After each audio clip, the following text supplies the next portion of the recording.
Bonjour chers auditeurs de Radio Courtoisie, bienvenue à Culture et Politique. Richard Haddad au micro avec Pierre-Henri, comme tous les lundis à 17h30. Bonjour Richard, bonjour à tous les auditeurs. Aujourd'hui au programme plusieurs sujets. On va commencer par l'UNESCO et ses ambassades fantômes. Vous allez voir de quoi il s'agit. C'est une belle escroquerie. Une belle escroquerie. Remarquez, l'UNESCO, on ne pouvait pas s'attendre à mieux. À mieux, oui, en effet. Les dérives des écoles maternelles, notamment à Paris, mais partout en France, j'imagine. Vous allez voir aussi de quoi il s'agit rapidement. Et puis surtout, on va attaquer deux sujets importants de notre gouvernement. Les attaques mafieuses contre l'État, parce que c'est de ça qu'il s'agit. J'entends par là les attaques violentes contre les prisons, les gardiens et le personnel pénitentiaire. Et puis le budget de l'État. Le budget de l'État dont on nous parle de plus en plus pour l'année prochaine et pour lequel on prévoit beaucoup de dépenses et beaucoup d'impôts. Mais il ne leur vient pas à l'idée, ces gens-là, de dépenser moins. Parce qu'on nous dit qu'il y a un gros trou, il faut bien que les retraités gagnent moins d'argent, que les entreprises payent plus d'impôts. Mais une idée comme ça, de dépenser moins, non. C'est pas l'ordre du jour. Non, c'est pas dans la culture politique française en tout cas. Absolument. Alors attaquons sur l'UNESCO. Oui, tout à fait, l'UNESCO. Alors je pense que nos auditeurs connaissent le principe des pavillons de complaisance, mais il y a aussi des ambassades de complaisance. Et ça, vous aviez, Richard Haddad, découvert ça peut-être un peu par hasard, via des gens que vous connaissiez.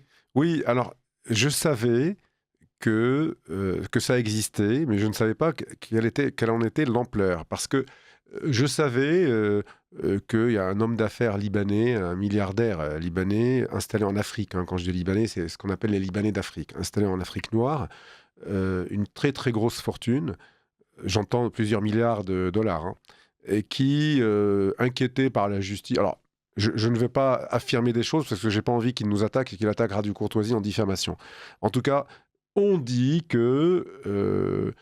il aurait acheté donc un poste d'ambassadeur à l'UNESCO pour ne plus être inquiété par la justice. Je dis bien au conditionnel. En tous les cas, c'est vrai qu'il était inquiété par la justice, ça c'est un fait. Voilà. La justice française, la justice suisse et américaine. Il a même été condamné par la Suisse et l'américaine. On peut donner son nom, il figure en toutes lettres dans les articles. C'est Gilbert Chagouri, l'homme d'affaires Gilbert Chagouri, notamment au Nigeria. Alors, on dit qu'il aurait acheté son poste d'ambassadeur, etc. Enfin, nous, on ne sait pas comment il l'a obtenu. En tout cas, d'autres l'avouent. J'en parlais. Certains l'avouent. En tout cas, lui ne parle pas de ça. Mais tout de même, alors de quoi il s'agit ? Voilà un homme d'affaires donc franco-libanais, mais qui est installé au Nigeria, pour le travail en tout cas, il vit à Paris. Sa fortune vient du Nigeria. Le voilà ambassadeur de l'île de Sainte-Lucie à l'UNESCO. Alors, il n'est pas de Sainte-Lucie, que je sache. Voilà, il n'a rien à voir avec Sainte-Lucie. Il n'y réside pas. Il n'y réside pas. C'est une île des Caraïbes microscopique. Mais voilà, ce sont des pays, comme on parlait des ambassades fantômes, il y a des pays fantômes aussi. Sainte-Lucie, c'est moins important que la principauté de Monaco. Il y a quelques banques, quelques immeubles fiscaux, où on peut immatriculer des sociétés. C'est comme Gibraltar. Voilà. C'est comme Gibraltar. Et voilà que ce monsieur est l'ambassadeur de Sainte-Lucie. Donc, à l'UNESCO. Pourquoi l'UNESCO ? Parce que quand vous êtes ambassadeur à l'UNESCO, dont le siège est à Paris, rappelons-le, tout à fait. Comme le siège de l'ONU est à New York, l'UNESCO étant une organisation dépendante de l'ONU, qui ne sert à rien, selon moi, et ce n'est pas par hasard que Donald Trump, qu'on a beaucoup critiqué lors de son premier mandat, s'en est retiré, a retiré les États-Unis en 2017 de l'UNESCO. Alors Biden y est revenu, évidemment. Et là, Trump vient d'annoncer par décret qu'il se donnait 3 mois de réflexion pour voir s'il allait s'en retirer à nouveau. Il s'était retiré de l'UNESCO en disant ça nous coûte une fortune pour financer des gens qui nous détestent. Ce qui n'est pas faux. Bon. C'est à peu près moi, ça. Je dirais même pour financer des gens qui ne servent à rien. Mais les deux ne sont pas incompatibles. Et on pourrait même se poser la question, mais c'est un autre débat, sur l'ONU. Mais bon. Exactement.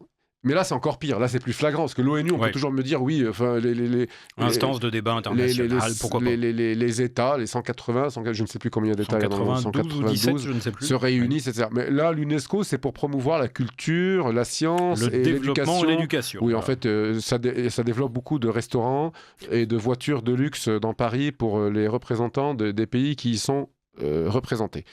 Et donc, je reviens à mon sujet. Donc, l'UNESCO. Alors, l'avantage de l'UNESCO, c'est que lorsque vous êtes nommé ambassadeur à l'UNESCO, la France, le gouvernement français, le Quai d'Orsay ne peut pas refuser vos lettres de créance. Je rappelle aux auditeurs que lorsqu'un ambassadeur est nommé en France, par exemple, ou dans n'importe quel pays, il doit présenter ses lettres de créance au ministre des Affaires étrangères, qui a le droit de les refuser. C'est-à-dire, quand il les refuse, il signifie au pays duquel vient cet ambassadeur, que cet ambassadeur qu'ils ont choisi n'est pas désirable et qu'il vaudrait mieux qu'ils en nomment un autre. Et c'est un droit. C'est-à-dire que la France, si, je ne sais pas moi, prenons l'Algérie ou le Niger ou le Togo, ou que sais-je encore, nomme un ambassadeur à Paris que Paris... Ils peuvent leur dire non, nous ne voulons pas de celui-ci, trouvez-en un autre. Mais ce n'est pas le cas pour l'UNESCO. Ce n'est pas le cas pour l'UNESCO, parce que l'UNESCO est une entité internationale basée à Paris. Donc lorsque vous êtes ambassadeur à l'UNESCO ou à l'ONU à New York, ni les États-Unis pour New York, ni Paris pour l'UNESCO n'a son mot à dire. Ni même la direction de l'UNESCO, qui ne peut visiblement qu'enregistrer les nominations d'ambassadeurs. Oui, parce que chaque pays est libre. Voilà. Sont des pays Contrairement souverains. au gouvernement, l'UNESCO ne peut pas rejeter un ambassadeur, parce que l'UNESCO n'étant pas un État. N'étant pas un État souverain avec un territoire. Et donc voilà, vous êtes nommé ambassadeur de tel ou tel pays à l'UNESCO, vous faites ce que vous voulez à Paris. Vous avez un passeport diplomatique, une voiture avec plaque diplomatique, personne ne peut vous fouiller, sans compter le prestige, etc. Et donc voilà des pays qui qui n'ont pas d'ambassade à l'UNESCO. Pourquoi ? Parce qu'ils n'ont pas l'argent pour ça. Ce genre de pays comme le Sainte-Lucie ou d'autres, Saint-Vincent, toutes ces petites îles, les Caïmans, etc. Tous ces États fantômes n'ont absolument pas les moyens d'avoir des ambassades partout dans le monde. Et donc, ils monnaient des ambassades fantômes à des milliardaires qui viennent leur donner... Alors, on ne connaît pas le tarif. Hein. Alors, visiblement, il y aurait des échos d'un autre de ces milliardaires, lui, syriens d'origine. Oui, Wafik Saïd. Voilà, oui. Wafik Saïd, qui a accepté un petit peu de parler à des journalistes du Parisien dans une enquête qui est parue il y a de cela plus d'une semaine, plus de 10 jours dans le Parisien. UNESCO, le business des ambassadeurs fantômes. Et donc, le Wafik Saïd en question, dont le jet privé a été fouillé par les douaniers français à l'aéroport du Bourget, dans lequel ils ont trouvé près de 300 000 € en liquide. Mais, voilà, immunité diplomatique oblige, ils ne peuvent absolument rien, en tout cas pas saisir l'argent, ni pousser plus avant les enquêtes. Même exiger la réponse. Et donc, Wafik Saïd, quand on l'interroge, il dit, je le cite, c'est dans cette enquête du Parisien, c'est le Premier ministre de Saint-Vincent et les Grenadines, donc personne ne sait où c'est, c'est dans les petites Antilles, qui a insisté pour que je reprenne mes fonctions, parce qu'il avait déjà été ambassadeur, en fait, de 1996 à 2018, et donc il a été repris par Saint-Vincent et les Grenadines. Donc il a insisté pour que je reprenne mes fonctions, assure-t-il l'air contrit, les pauvres, ils ont besoin d'argent. Oui. Et les journalistes de dire qu'en gros, un passeport diplomatique se monnaierait aux alentours d'1 million d'euros. Ce qui au final n'est pas parce que, effectivement, Wafik Saïd a fait un don d'1 million d'euros lorsqu'il y a eu un ouragan dans cette île récemment. Mais ça ne veut pas dire que tout se monnaie à 1 million d'euros. On ne sait pas, selon les îles, et puis selon... ça peut être plus, ça peut être moins. Vous savez, les passeports diplomatiques monnayés, il n'y a pas que ça. C'est une vieille histoire aussi. Il y a ce qu'on appelle les consuls honoraires. C'est un peu le même système, sauf que là, c'est encore plus prestigieux avec l'UNESCO et plus important, parce que c'est des postes d'ambassadeurs à l'UNESCO. Alors que les consuls honoraires, de quoi s'agit-il ? C'est un peu le même principe. Vous avez plein de petits pays dans le monde. Alors plutôt, parfois quand je dis petits pays, c'est pas des petits pays, c'est des États avec des populations qui se comptent par millions, mais qui sont des pays pauvres et qui n'ont pas les moyens, là aussi, d'ouvrir des ambassades dans tous les pays. Alors, ils en ouvrent dans les pays les plus importants. Alors en France, ils en ont au Royaume-Uni, aux États-Unis, mais ils ne peuvent pas ouvrir 180 ambassades dans le monde. Que font-ils ? Ils nomment ce qu'on appelle les consuls honoraires. De quoi s'agit-il ? Par exemple, le Togo n'a pas les moyens d'ouvrir une ambassade en Syrie et au Liban, par exemple. Parce que c'est un petit pays, ils ne vont pas ouvrir. Bon. Donc ils vont prendre une personnalité locale. Prenons le Liban comme exemple. Le Togo n'a pas d'ambassade au Liban. Il va choisir un notable, une personnalité libanaise, qu'il va nommer consul honoraire. C'est-à-dire que c'est un local... qui sert d'intermédiaire, qui représente le pays, et n'est pas ambassadeur, il est consul honoraire. Donc en fait, en général, c'est un grand avocat, et dans son cabinet, il a un petit coin pour donner des visas, etc. Et puis, mais il n'empêche qu'il a un passeport diplomatique, il est consul, et donc il est invité à toutes les réceptions, etc. Sauf que dans ce cas-là, encore une fois, là, le pays peut refuser. S'il nomme un mafieux, un bandit, le pays peut dire « Ah non, nous ne voulons pas de ce consul honoraire ». Alors qu'à l'UNESCO, comme je l'ai dit il y a quelques minutes, ce n'est pas possible. Alors, on arrive à un autre cas Donc, intéressant. Pardon, que ça fait toujours monnaie, parce que le résultat de l'affaire... Idéalement, ils vont choisir un notable, etc. Mais dans les faits, c'est pas comme ça que ça se marche. Dans les faits, c'est pas eux qui choisissent. Dans les faits, ce sont des personnalités qui vont démarcher des pays comme ça, qui n'ont pas d'ambassade chez eux, dans leur pays à eux, et qui vont leur dire « Bon, je voudrais bien être votre consul honoraire et je vous verse tant ». Donc, tous les consuls honoraires, ou presque, ce sont des postes monnayés. Voilà. Dans des rapports d'argent. Officiellement, c'est pas le cas, mais en réalité, c'est le cas. Et ce qui se monnaie derrière, bien évidemment, sont les carnets d'adresses, sont les réseaux d'influence, c'est l'entre-gens. Je vous ai dit, vous êtes consul honoraire. Moi, je ne parle même pas de l'UNESCO. Vous êtes invité à toutes les réceptions des diplomates dans le pays. Alors, le ministère des Affaires étrangères fait une réception dans laquelle se trouvent tous les diplomates, tous les ambassadeurs de tous les pays. Vous êtes présents. Donc, vous faites partie immédiatement, lorsque vous avez un passeport diplomatique dans un pays, vous faites partie d'une liste de personnalités qui est invitée à toutes ces réunions. Donc, vous enrichissez votre carnet d'adresses, vos relations, ça vous ouvre beaucoup de portes. Ouais. Alors, autre élément intéressant qui rejoint le premier milliardaire libanais dont vous parliez, Gilbert Chagouri, c'est sa protégée, qui s'appelle Vera El Khoury. El Khoury l'accueille, parce qu'elle a dû épouser un Français, on suppose, et qui est depuis 2023 la présidente du Conseil exécutif. Alors, c'est pas la présidente en titre de l'UNESCO, puisque c'est Audrey Azoulay. Voilà, Audrey Azoulay, ancienne ministre de la Culture, à l'époque de François Hollande. Et qui va bientôt laisser sa place, on va en parler dans quelques minutes. Et vous pensez qu'elle a atterri là, à l'UNESCO, par hasard? Non, ça s'appelle... Il n'y a pas beaucoup de hasard, c'est le casage de copains. Bah, évidemment. Il y a le Conseil économique et social, il y a le commissariat au plan, dont on a parlé beaucoup récemment, mais il y a aussi...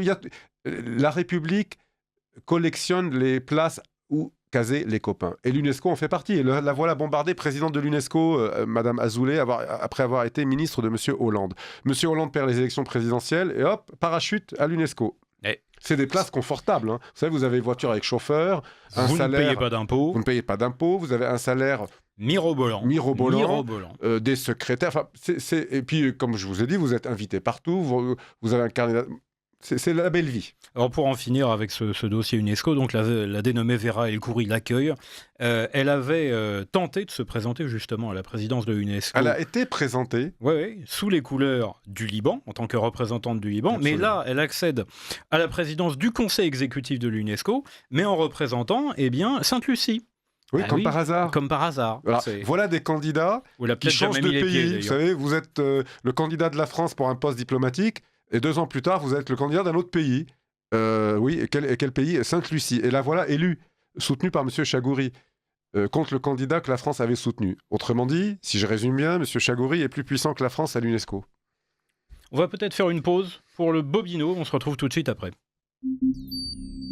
Vous appréciez cette émission? Alors aidez Radio Courtoisie à en produire d'autres. Rendez-vous sur soutenir.radiocourtoisie.fr. Merci d'avance. On va conclure, Pierre-Henri, une citation pour terminer ce dossier, une citation qui vient toujours de cet article du Parisien. Un acteur anonyme de l'UNESCO déclare aux journalistes: un pays pourrait nous envoyer un assassin, on serait obligé de l'accepter. Alors c'est pas forcément des assassins qui sont représentants de divers états fantômes. Généralement c'est des hommes d'affaires. Ouais, voilà, enfin des hommes d'affaires. Sulfureux. Et ou voyous, voilà. Ou voyous. Alors vous vouliez nous parler d'un cas qui est arrivé à certains de vos proches. Oui. Dans une école maternelle publique parisienne. Oui, c'est pour ça que j'ai parlé illustratif de l'esprit du temps. Les dérives des écoles maternelles. Alors, il s'agit d'une école maternelle publique. Je précise bien publique, pas par hasard, vous allez comprendre pourquoi. Parce qu'il paraît, moi j'ai entendu dire que les écoles publiques sont laïques en France. Et que... on nous le martèle tous les jours. Oui. On n'arrête pas de le marteler parce que, paraît-il, mettre les drapeaux en berne pour le décès du pape François, c'est une atteinte à la laïcité, absolument, nous disent les imbéciles de gauche pléonasme. Voilà. Mais donc, les écoles publiques sont laïques, on nous le rappelle tous les jours, les signes religieux, hein, on connaît la chanson. Très bien. Et donc, voilà une école maternelle dans le 7e arrondissement de Paris. Donc, pas en Seine-Saint-Denis, ni à Argenteuil. Pas dans le 19e, au bout de Chaumont. Quoi. Voilà. Elle est à quelques centaines de mètres de l'école militaire, avenue Rapp, dans laquelle on apprend en petite section, donc à des enfants de 4-5 ans, à moyenne section, on apprend donc à des enfants on leur donne des cours de culture générale. De quoi s'agit-il? Alors, des enfants qui ne savent pas écrire leur nom, on ne leur a pas appris ni à compter ni à écrire quelques lettres. En revanche, on leur a appris on leur construit dans leur classe une déesse indienne pour laquelle ils sont Vishnu. Je me souviens plus. Je vous avoue que je me souviens plus de son nom. Pour laquelle ils doivent faire des offrandes, des bonbons tous les jours.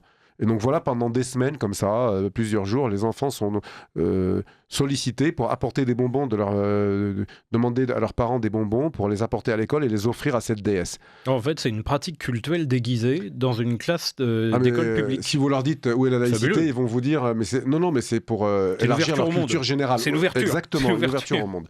Alors, sauf qu'un gamin de 4 ans, vous lui apprenez ça, il commence à adorer la déesse, vous comprenez, parce qu'il lui donne des bonbons, il lui fait des offrandes. Et ses parents lui disent mais pour qui tu prends ces bonbons? Il dit mais pour, je ne sais plus son nom, X déesse, parce qu'il faut à tout prix lui offrir quelque chose. Oui, en réalité, c'est une dévotion. Oui, c'est un acte cultuel. C'est un acte cultuel. Et donc, et puis par ailleurs, deuxième anecdote, c'est que cet enfant de 5 ans grave sur la savonnette de sa salle de bain le mot rouge en arabe. Alors, il ne sait pas écrire. Il sait pas écrire. Non, il s'appelle Nicolas, il ne sait pas écrire son nom Nicolas. En revanche, il sait écrire le mot rouge en arabe. Ses parents stupéfaits l'interrogent à ce sujet. Il dit notre professeur nous a appris ça à l'école pour nous apprendre ce qui se passe dans le monde. Alors voilà, on apprend aux élèves de 5 ans, dans une maternelle, dans un lycée public du 7e arrondissement de Paris, d'écrire en arabe avant de leur apprendre à écrire leur propre prénom. Alors, on va peut-être... Mais personne n'aura circulé, malheureusement. On aura l'occasion sans doute de reparler dans des émissions ultérieures de Absolument. La nécessité de renforcer l'enseignement privé sous contrat ou hors contrat, parce que l'enseignement public, malheureusement, est dans un état calamiteux depuis très longtemps. Vous comprenez pourquoi il est déserté, l'enseignement public, c'est devenu le refuge, il faut dire les choses. De l'incompétence et de la propagande. Mais surtout, oui, mais à l'intérieur, le pourcentage de population immigrée dans les écoles publiques sont largement au-dessus de la moyenne nationale de leur nombre, de leur pourcentage dans la population française. Et pourquoi ? Parce que les Français ne veulent plus mettre leurs enfants dans les écoles publiques. Quand ils le peuvent, alors quand ils ne le peuvent pas, ils sont bien obligés de les envoyer. Malheureusement, ils subissent. Et ils subissent l'influence des populations immigrées, parce que vous savez mieux que moi que beaucoup de Français, comme ils sont minoritaires dans ces écoles publiques, leurs enfants sont imprégnés de la culture de leurs camarades étrangers. Ce qu'on appelle l'assimilation à l'envers. Si bien qu'il y a des élèves maintenant français qui parlent le français avec un accent étranger. Oui, alors heureusement, ça se perd, parce que ce sont des accents qui ne sont pas inculqués par la famille, mais qui sont imités par une espèce de mimétisme de la virilité ou de ce qui est à la mode. Donc ça se perd extrêmement rapidement, mais c'est malheureusement extrêmement fréquent aussi. Alors, il suffit de fréquenter un petit peu les établissements d'enseignement privés, ça je les connais bien. Dès qu'un élève pratique le foot en club, par exemple, vous pouvez être sûr qu'il a beau s'appeler Jean-Michel et être issu d'une famille de la moyenne bourgeoisie de banlieue ou de Paris, il va parler comme une racaille, parce que tout le monde dans son vestiaire de club de foot parle comme ça. Oui. Mais en revanche, le jour où on lui dira qu'il ne sera pas embauché s'il parle comme ça, il va reprendre son accent de naissance, lui. Oui. Vous avez l'air un peu plus pessimiste que moi. Oui, parce que quand il a des... C'est très intéressant ce que vous venez de dire, parce que quand il a des parents de la bourgeoisie moyenne de banlieue ou Paris, mais quand il est issu des couches populaires, je ne suis pas sûr qu'il récupère. C'est plus compliqué parce que la transmission du capital... Parce qu'il vit dans un bar HLM où tout le monde parle comme ça, voilà, etc. La transmission du capital c'est pas culturel... qu'à l'école, comprenez. Non, c'est un peu partout. C'est dans son immeuble, c'est dans sa cour d'immeuble, c'est partout, et donc voilà. Et parce qu'il a peut-être plus rarement aussi des parents qui lui mettent une torgnole en lui disant d'arrêter de parler comme ça. Ouais, voilà. C'est un autre sujet. Voilà. Alors attaquons. Et c'est le cas de le dire, les prisons. Les prisons. Et le sujet des prisons. C'est un sujet important. Il nous reste donc la moitié de cette émission. On a vu ces 15 derniers jours, là, aujourd'hui, au jour où nous enregistrons Bruno Retailleau, ministre de l'Intérieur, faire état de 65 attaques différentes qui concernent soit les établissements d'enfermement directement, sur lequel ont été tirées des rafales de fusils d'assaut. Il y a eu des véhicules de la pénitentiaire qui ont été incendiés, et puis vous avez des domiciles de membres de l'encadrement pénitentiaire qui ont été attaqués, alors en particulier dans l'Isère, où on a vu circuler sur des canaux d'un groupe qui se fait appeler le DDPF, Droit et Défense des prisonniers français. Ces attaques souvent ont été signées par des tags, graffitis, des tags sur les murs. Et une des dernières vidéos... Ça veut dire que c'est organisé.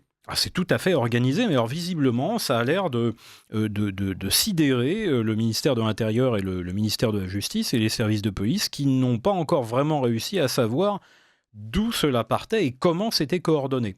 Parce que ça fait 2 semaines qu'on nous dit qu'on est en train, enfin que les forces de police et de justice nous disent qu'elles hésitent entre une origine qui viendrait de l'extrême gauche, une manipulation d'un pays étranger, ça doit être encore une fois Poutine ou on ne sait pas qui. Pourquoi pas, mais on voit pour le moment pas qui, pourquoi et comment. Vous savez, pardon, quand on dit manipulation, ça ne veut pas dire que c'est eux qui le font. Ça veut dire que s'il y a un mouvement d'extrême gauche, ils peuvent l'aider ou le pousser à faire.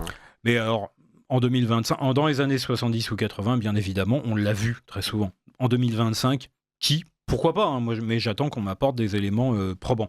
Et bien évidemment, la piste la plus sérieuse, c'est celle des narco-bandits, du grand banditisme lié au trafic de drogue, en particulier parce que depuis la capture vous savez, du fameux évadé Mohamed Amra en Roumanie, Gérald Darmanin, le ministre de la Justice, a annoncé alors à la fois un durcissement des conditions de détention pour les condamnés pour trafic de stupéfiants, et puis la création de ce qu'on appelait avant des QHS, des quartiers de haute sécurité, donc pas tout à fait la même chose, mais des prisons de très haute sécurité dédiées justement à l'enfermement de ce genre de voyous, en particulier une en Normandie, Condé-sur-Sarthe, je crois que c'est la prison de Condé-sur-Sarthe, qui sera visiblement dédiée aux peines d'emprisonnement de ces détenus particulièrement dangereux.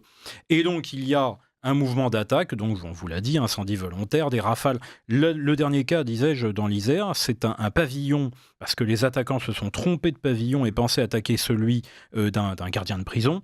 Ils ont attaqué celui d'un couple de personnes âgées, de retraités, ont incendié le seuil de ce pavillon au cocktail Molotov, donc avec la porte qui s'est enflammée, et ont tiré à l'arme automatique sur les murs et la porte. Donc ça aurait pu faire bien évidemment des morts. Alors moi je suis étonné de l'affirmation, parce que vous avez dit qu'il y a une hésitation, c'est vrai, mais il commence à y avoir de plus en plus... Alors ils disent, on ne sait pas encore, mais on pencherait, c'est ce que vous avez dit d'ailleurs, c'est le ministre de l'Intérieur qui dit ça. Oui, c'est Darmanin, c'est Retailleau. Il pencherait pour plutôt la piste des narcotrafiquants. Je suis un peu étonné parce que ces attaques ont l'air très politiques. Les slogans tagués sur les murs, l'organisation, parce que vous savez, les mafieux sont concurrents. On voit bien qu'il y a des règlements de compte. Vous voulez en venir. Oui, parce qu'il y a des règlements de compte tout le temps entre mafieux. Ils se tirent dessus, ils s'entretuent. On nous l'explique, on nous dit que voilà, il y a des règlements à Rennes, à Marseille, à Grenoble. On s'entretue entre...